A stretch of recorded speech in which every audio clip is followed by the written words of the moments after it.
Треба да го имам веќе на линија господинот Марко Беслимовски, кој што е председател на регулаторната комисија за енергетика. Добро утро, господин Беслимовски.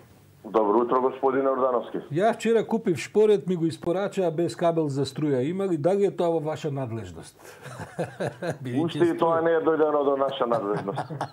Ама знам што треба да направите. Да си докупам кабел нормално. Така е. Не само тоа, не ми е тоа проблемот. Кабелот е 3-400 денари. Проблемот што не знам да го врзам. Сега треба мајстор да викам за да го поврзе. Господин Беслимовски, денови вчера бевте на Телма, ако не се лажам, ама јас истина видам не стигнав да гледам емисијата. Како поминавте? Одлично поминав. Се обидувам да информирам јавноста за начинот на кој што регулаторната комисија за енергетика ги формира цените за потрошувачите на регулираниот пазар и на што може да влија, на што не може да влија. Ова што мене не ми е јасно, морам да признам. Прво се покрена повторна справата дали ќе има или не нова цена за струјата до август месец, дадени се барањата од сите оние кои влијаат врз формирањето на цената, вие ќе направите проценки, сигурен сум.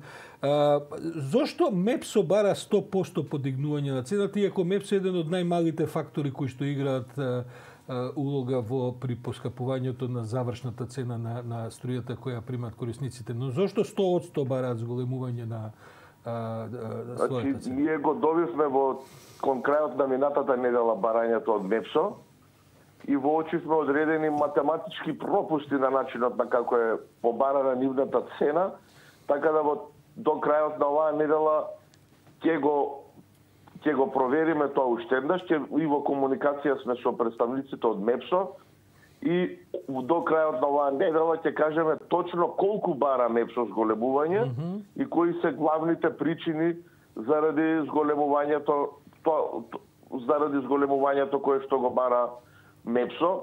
Инаку има МЕПСО зголемување, ова начално што видовме, бара зголемување на оперативните трошоци, исто така бара зголемување и на инвестициите кои што планира да ги направи во наредниот период. Тие минатата година, ако не се лажам, завршија со прилично голема загуба, некои 5-6 милиони евра. МЕПСО заврши 2020 година со 6 милиони евра загуба.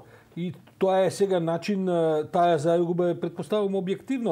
Ова е начинот да се покријат трошоците, да се намали или да се поништи загубата? Значи, МЕПСО си побарал за да си ги покрие своите пред се трошоци зголемени, како и барање за нови инвестиции. Но она што сакам да кажам е дека во последните 2 години, во 2020 и во 2021, на МЕПСО значително му се намалуваат приходите од прекогранични преносни капацитети. Односно, тоа се пари кои што ги добива МЕПСО од страна на трговците на електрична енергија, кои што плаќаат за да внесат електрична енергија во Македонија или да транзитира нивната електрична енергија низ Македонија. Иако во 2018 и 2019 овие приходи изнесуваат околу 21-22 милиона евра, во 2020 и во 2021 ти изнесуваат околу 11-12 милиона евра. Тоа значи дека се преполовени. Што е причината за... Причината за тоа е пред се преносните систем оператори во регионот, нашите соседни преносни оператори и МЕПСО го зголемија капацитетот кој што го даваат на овие аукции и при организирањето на овие аукции важи правилото доколку нема загушување, нема ни плаќање. И поради тоа што и на ниво на Европа се зголемија обврските на преносните систем оператори во однос на зголемувањето на својот прекограничен капацитет и поради тоа нема толкави загушување и поради тоа падна приходите.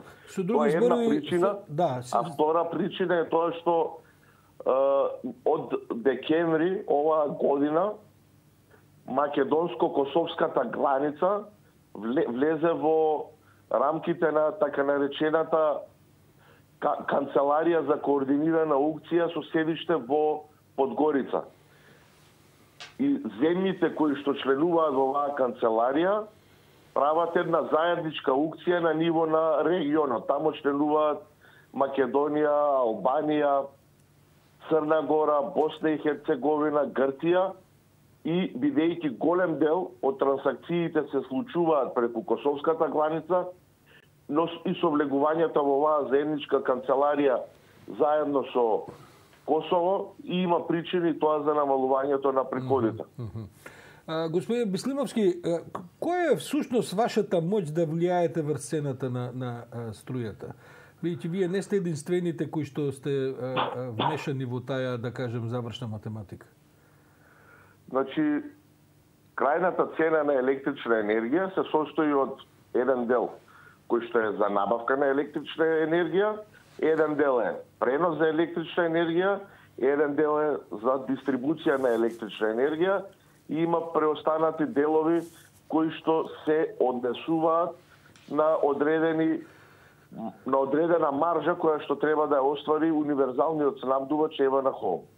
Регулаторната комисија за енергетика влијае на делот на мрежарините, односно на цените на МЕЦО и на електродистрибуција, која што е компанија во рамките на Евана.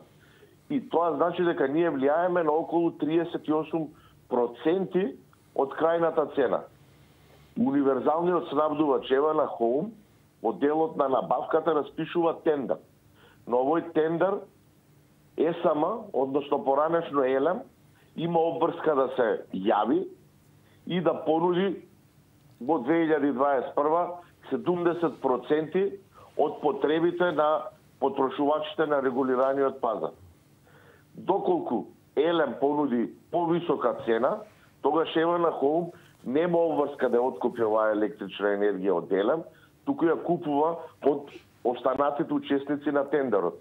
Вообичаено на тендерот на Евана Холм во текот на годината се јавуваат 5 до 10 трговци со електрична енергија, во зависност за кој период е набавката, што значи дека зборува за еден доста активен процес каде што има реална конкуренција. И на овој дел од набавката регулаторната комисија за енергетика не влијае, туку едноставно тие цени кои што ќе се добијат од тендерот ги пренесува во својата одлука. Исто така има дел од набавката кој што се однесува на трошоци за обновливи извори. Да, тоа се многу малку, претпоставам дека се неколку проценти се во прашање. Лани, ако не се лажам, цената на струјата се покачи околу 7,5%. За годинава какви се предвидувањата? Како ќе завршиме годинава? Па во овој момент е рано да кажеме, бидејќи ги гледаме и анализираме барањата на МЕПСО и на електродистрибуција, но она што е многу битно, се уште не ја знаеме по која цена ЕСМ, односно поранешно ЕЛЕМ, ќе продава во втората половина од годината, односно од 1 јули до 31 декември.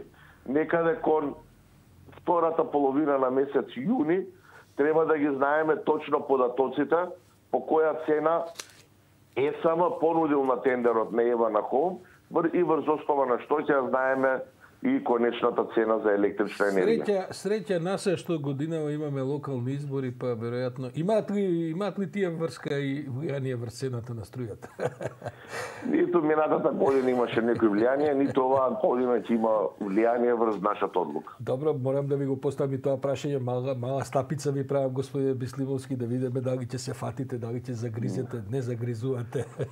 Ви благодарам на поканата и се слушаме и се гледаме, се надевам. Благодарам. Ова беше Марко Бислимовски, секогаш подготвен да ги објасни сите енергетски движења, особено она што е во надлежност на регулаторната комисија за енергетика.